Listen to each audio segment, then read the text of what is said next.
You can say to whom your question is. Sir, it is addressed to the panel, sir. Sir, since most of the panelists mentioned that it is not possible to predict when, where, and how severe the earthquake would be, all this research that is being conducted is only purely academic research, or since we cannot make any accurate prediction about the earthquake, when, where, how. And the other thing is, the second question is, do earthquake-resistant buildings, are they a guarantee against preventing loss of life and property? Thank you. Of course. First question. Well, as far as prediction of earthquake is concerned, yes, of course, we have, there have been hopes in the past that because of development, because of our understanding, instrumentation, we were on the verge of thinking that we can predict earthquakes, but that thing didn't happen. There are people who are still making efforts. There are people who are claiming that we can predict earthquakes, but honestly speaking, at this point of time, yes, of course, prediction is kind of out of business. I mean, it has gone to extent that in scientific fraternity, if I talk about earthquake prediction, then I'm an old-fashioned, outdated person.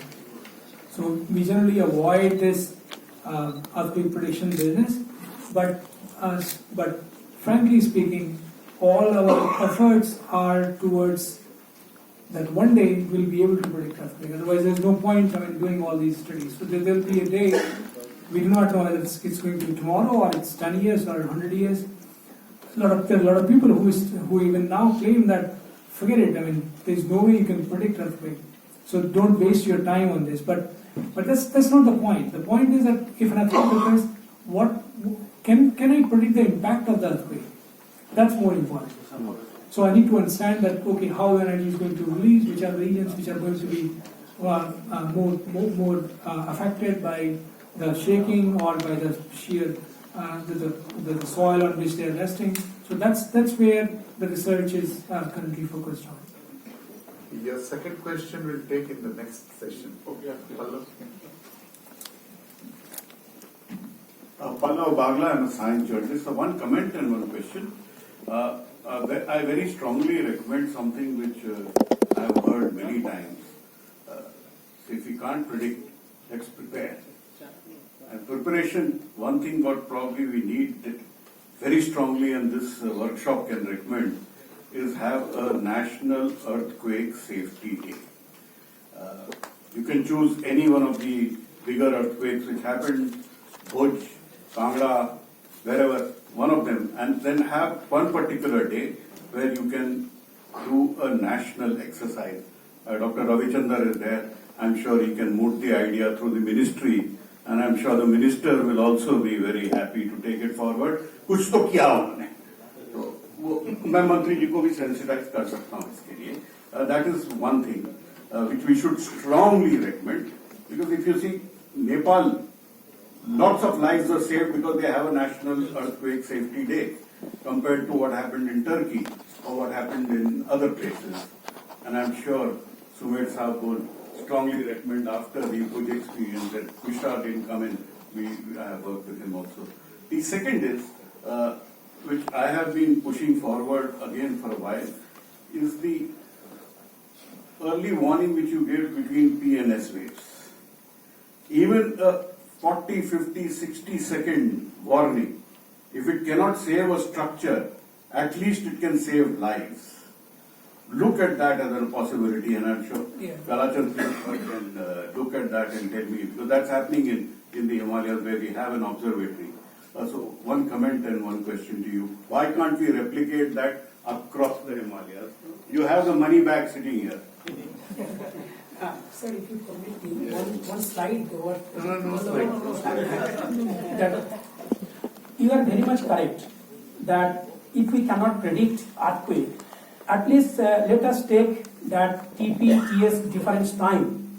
And definitely whenever there is an earthquake, we have observed one earthquake took place in Kumaon, and that have been recorded at 145 kilometers away in Garhwal by seismic stations.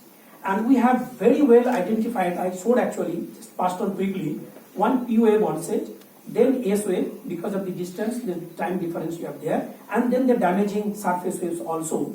And that time there have been success story in, you are correctly told, in Japan, in China, in Mexico. They have been able to make some sort of saving of lives. So you are correct that if we have that type of alert system by which we will be able to take that 10 seconds, 20 seconds, even 10 seconds, Japan and China could save a lot of people. So we can, for that, first of all, we need to do three things.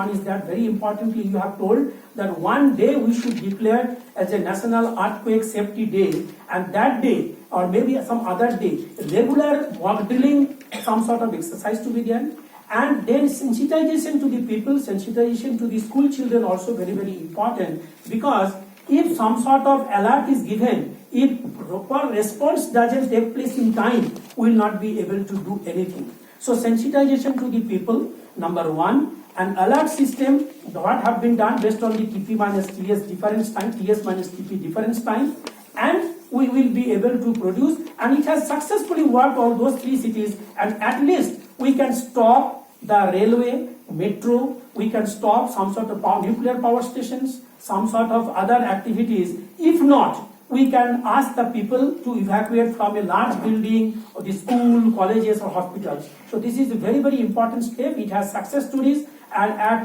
IIT Roorkee also they have development of the prototype system. We should extend that type of exercise in different national institutes. Thank you. Yeah. I'll come back.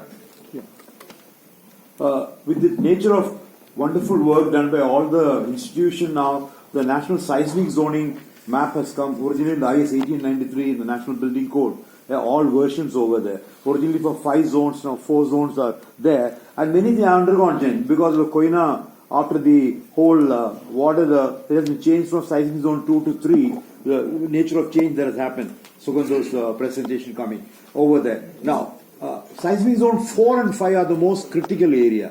At least those particular zones, we are able to get some of these studies, and especially the water level change, phenomenal. Kalachanji's one, the way in which Uttarkashi and all those, if those type of observations can also trigger some additional information, would it require some changes happening in the map, because the National Building Code next version is going to come now. The last version has got the latest map with all the inputs from all our scientific institutions there. So I wanted to get an idea whether you think any further change, because that covers up to 4 and 5. If you have a critical area, it will cover the whole Himalayan region there, the Bhuj region over there, the Andaman Nicobar. These are the most critical portions which are coming there. We can concentrate with the least amount of damage between, of course, even the Gujarat one, you have seismic zone 5 in Bhuj. You have also Rajkot area, you have 4, and Ahmedabad area you got 3. All the 3 areas got activated during that particular earthquake there. So I wanted to find out,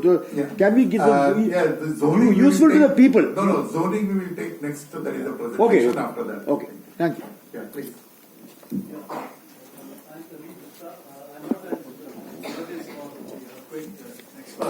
But I have a question for Mr. Sen. He mentioned about the AI/ML using that technique. Is it being done, or it is still in the consideration? That is one. Secondly, I foresee, if I know all the parameters, all the criteria affecting the earthquake inside the crust of the earth, then it is quite possible that we can make a model and do it. Certainly there will be huge amount of calculations which even the AI may not be able to do. So I suggest that we use the quantum computing only for the calculations part. And come to some, because the normal supercomputers even will not be able to do. So the calculations of the mathematical, because there are a lot of combinations for that in food. So that is it being conceived, or? Yeah, your concern is mainly to deal with huge volume of data, large volume of the data. As far as what data sets we have, and based on the present day configuration of the high computing system and artificial intelligence and machine learning, we are able to do that. But there is always an opportunity and scope to extend further. Quantum, what you are talking about, this can also be done. It is not that it is, but at this moment, this is also sufficient to deal with the data. And why we need that artificial intelligence and machine learning? Because we need to process and analyze the data continuously, and human intervention has to be reduced. So it has to be done by a machine continuously, then only it will be. At this moment, sir, we are able to understand all the phenomena before that event takes place, but when that threshold, that particulars we are not able to understand, so we are studying into that aspects. So if we can understand the threshold, we will be able to predict even here also by looking into the phenomena related to the precursor. But we are not knowing when it will be exactly taking place. We are seeing the bomb for... Yeah, you can have a little more discussion during lunchtime. Yeah. But Sir, Mike. Public health physician. I'm a public health physician, and my great concern is prevention. I have a question, sir, for Dr. Roy. Plus, I'm Maharashtra trained, so I have an affinity for that region. Sir, it seems to me that where you are putting such a huge dam, before that, would it not make great sense to very carefully analyze the structure so that these triggering factors don't occur, sir? You have basically nailed the issue. Yes. Thank you very much. That's absolutely essential, and that is a part of any infrastructure project that the government of India takes up. Before any of these big infrastructure projects are done, there are geotechnical investigations. But then the question is, are they enough? And from the kind of experiment that we are doing in Koina, now we can inform the policy makers about what additional investigations that should be done in order to identify a safe area for locating such projects. We are absolutely sure that the projects are important for the economy of the country, but it's only that we need to do a little more investigation. The kind of work that we have gained, the kind of data sets that we have gained from the deep investigations, see, they are expensive, but if you look at the entire cost of a hydropower project, for example, in the Himalaya, the kind of investigation that we are talking of is only a small fraction. Very small fraction of the entire cost, and part of it is already being done. So we need to do it more. We need to probably know much more about the regional area and also the local site where the infrastructure is being proposed. Precise. Yeah. So absolutely, your suggestion is right there. of course, there are many more questions, but the shortage of time, and I request all of you to have your questions to the panel. They are all available during the lunchtime. So we go to the next session, and I invite the colleagues, Dr.